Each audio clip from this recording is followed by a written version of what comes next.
There are a lot of potential reasons why you might be experiencing trouble with your STARZ and then you run into issues streaming it. Well, in today's tech video, I'm going to show you how to fix STARZ on your JVC Smart TV.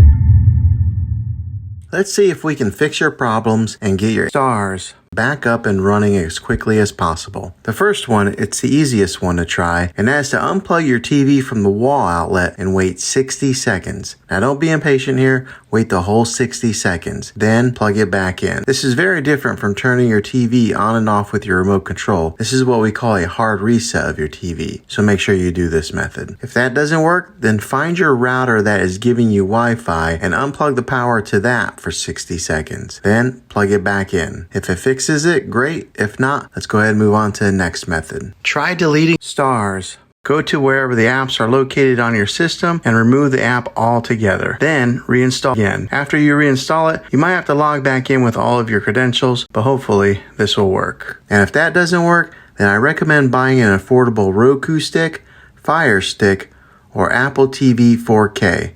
And plug that into your TV and use that as your main streaming player. And you'll be able to access STARZ that way. I'll put links in the description down below of where you can get one. Well, hopefully this video was helpful. If it was, go ahead and throw a thumbs up on it. Go ahead and subscribe to my channel. I make tech videos all the time, and I would love to have you back in the next one. Take care.